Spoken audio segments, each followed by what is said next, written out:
Rear Mirror, a brief resume, disclosures. You reserve for a closed session.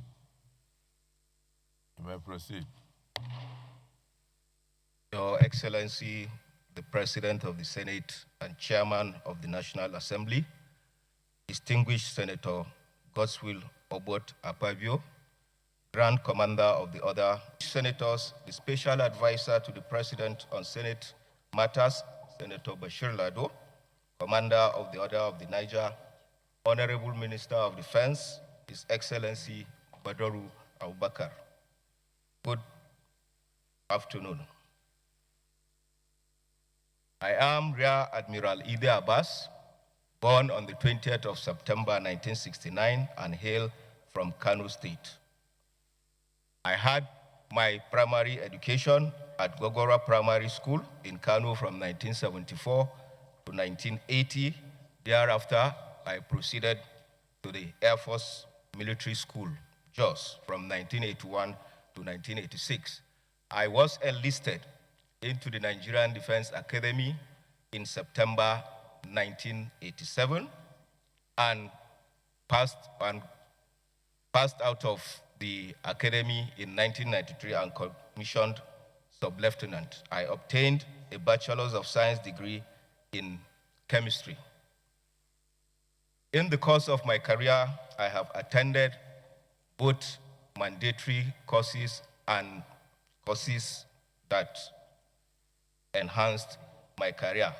Notable among the courses I have attended the sub-technical course and the officer's long course specializing in above water warfare. So I'm an above water warfare specialist in the Nigerian Navy. I also attended my junior and staff courses at the Armed Forces Command and Staff College, Jaji, Nigeria. I was also at the National Defense College here in Abuja for my strategic course. In the course of my career, I have held various appointments cutting across staff, instructional, and command appointments. I have served in various Nigerian Navy ships as a young officer. I also held the appointment of gunnery officer of Nigerian Navy ship Ohue.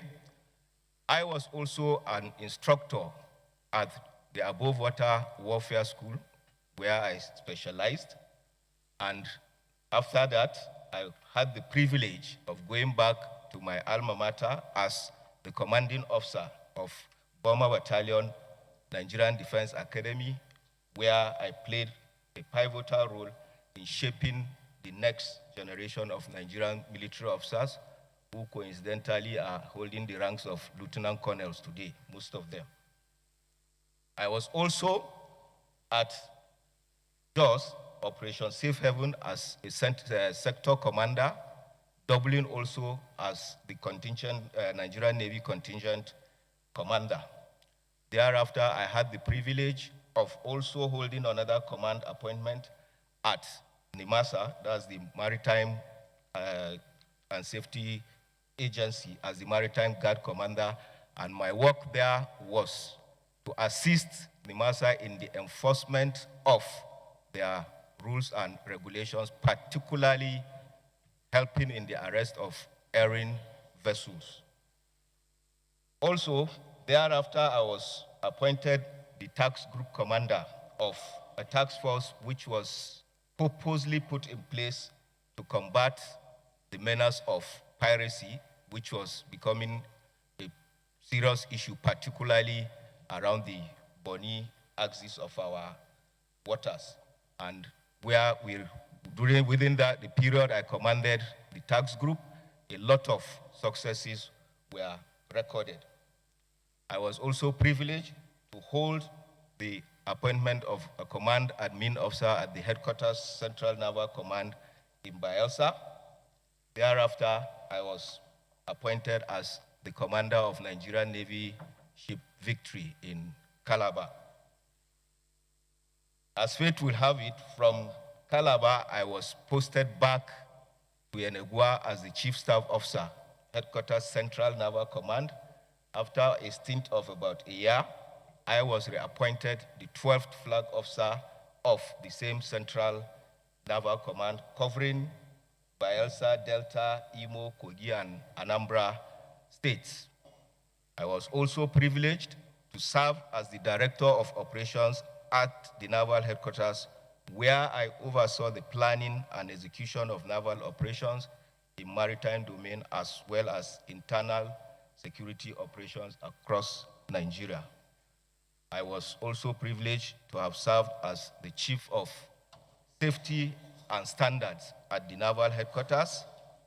From there, I was appointed the Chief of Defense Civil-Military Relations at the Defense Headquarters, from where I proceeded to Nigerian Army Heritage and Future Center as a Senior Research Fellow. That is the current appointment I was holding before I was nominated as the Chief of the Naval Staff. Among my decorations, I hold the Forces Service Star, Distinguished Service Star, Grand Service Star, and lately, the Defense General Service Medal.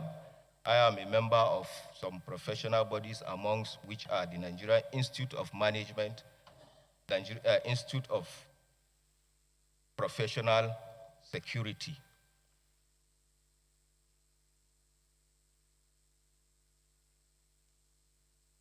So at my leisure, I enjoy playing hockey and driving. I'm happily married and blessed with 2 sons.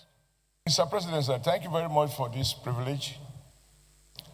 I believe going through the CV, and even before the CV, I believe the Commander-in-Chief of the Armed Forces and the President of the Federal Republic of Nigeria must have already satisfied himself that you have the formal training to enable you to do the job for which you have been nominated. And I think the nomination is the word, not appointment yet, because we have to confirm. But I find interesting some of the points made about de-radicalization. It doesn't matter whether it's Army, Navy, Air Force, it's all armed forces. Given our experience in the past where some Boko Haram people who were captured, and to use the word of the chief of, I believe, Army staff, who talk about people who have committed heinous crime, be reintegrated. Not a few people wonder how you can describe, on the one hand, somebody, a heinous criminal who has killed and maimed children and women, that you can reintegrate him into the larger society. And many have argued that some of those people in the process take advantage to familiarize themselves with the new environment and go back to what they have been doing, which then defeat the entire effort that you have put in apprehending them in the first instance. So this whole concept of de-radicalization is an issue for me. And Mr. President, you just took it from my lips, sir, that I think the Navy has a good role to play. From all that I've heard from people who know you, I understand you can fairly be described as a no-nonsense officer. And therefore, the Navy will be under your command in very good hands. I am clear about that. But what will you do to ensure that these leakages that we still experience in oil bunkering, our president has rightly asked this question, because there are a lot of mixture now between Navy and other non-state actors involved in protection of our oil wells. And then lastly, the issue of, recently we had proposal for setting up of a marine guide. And the House was divided whether we need to have another outfit specifically devoted to water security in addition to the Navy, or whether is it not better to re-equip the Navy and strengthen it so that we have the capacity to further reinforce what it's already doing to protect Nigerian waters across the country. Thank you, Mr. President, sir.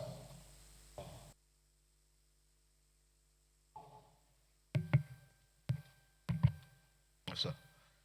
So I will take the questions randomly. Some are related to each other. I will start with the last question asked by distinguished Senator Olamilekon, that what measures do I intend to put in place to curb criminalities in the maritime environment? What I will do is, already we have existing structures towards curbing maritime crimes. What we shall do is to look at what is currently existing, and what I intend to do is to further incorporate more of technology, that is the use of drones. We already have what we are doing. We are going on patrols. At times, some of these patrols don't really yield positive results because of the nature of some of the locations. Aside from that, resources are being wasted in fueling some of these boats to get to where these criminalities are happening but cannot proceed further. So what I intend to put in place to further enhance what we are doing now is the use of technology, and that is drone. That is what I intend to put in place. Then, sir, to distinguished Senator Wadada, sir, your question borders on giving attention to the inland waterways, and your concern is the window between Benue and Lokoja. And so I think the answer to this, we have a solution already. We have established a special operations command with headquarters in Benue State, Makurdi, sir. So this is going to be used to challenge that, sir. Thank you, sir. Then, sir, to distinguish Senator Oshomole's questions, there are 3 questions here. I will start with the last one, and that is the issue of Coast Guard, whether there is any need for it. Sir, categorically, I will say we don't need that, because the Nigerian Navy is already doing that with what we have. One of our roles is Coast Guard duties, which is what we are doing. Creating another agency to do that work, it would be a duplication of function. Rather, I would advise that even if it is half of the funds that are going to be used to establish the Coast Guard, it can be used to enhance the platform availability of the Nigerian Navy. So, sir, my take is we don't need to have any Coast Guard. We are already doing that job. Thank you, sir. Then leakages caused by oil theft and illegal bunkering. Sir, we are aware of this, and like I said, most of where these illegalities are happening are hard to reach areas.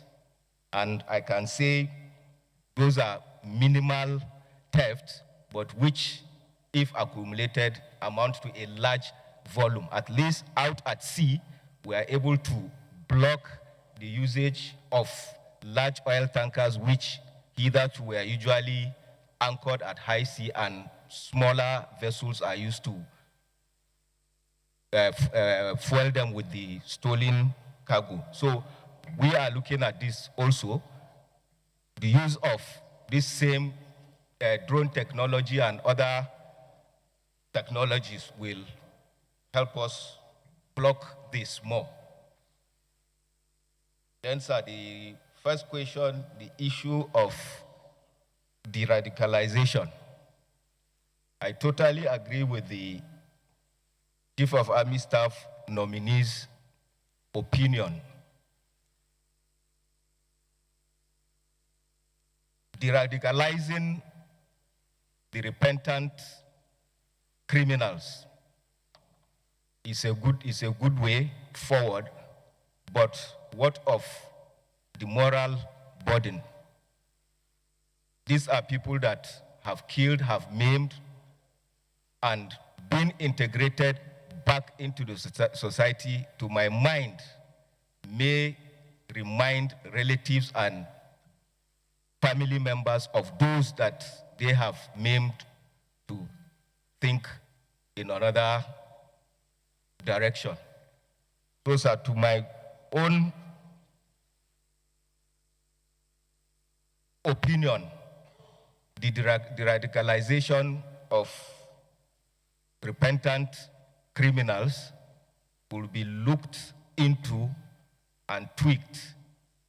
And if I may advise, before such is done, if families have been identified that have lost their members through those people, there is need to contact them, talk with them if they accept for those people to be granted that amnesty after the radicalization. Then to the first question by distinguished Senator Dafinone concerns what plans do I have for the Navy in view of the emerging challenges and with relation to other services. So we already have our total spectrum maritime strategy, which covers various areas of our operations. So we are looking at that, and one of the challenges even that we are faced with now is that of kidnapping, banditry, oil theft. So the total spectrum maritime strategy of the Nigerian Navy takes care of these various layers of challenges, and my belief is we cannot do it alone, and hence we have to work together. It is a whole of society approach, and particularly for us, the armed forces, we have to synergize, whether we like it or not. That is the only way out that we can get out of the problems our country is facing. Thank you, sir. Thank you so much, the nominee. Is it the view of the wait for the closed session? Those in support say aye. Those against say nay. The ayes have it. Well done. And proceed.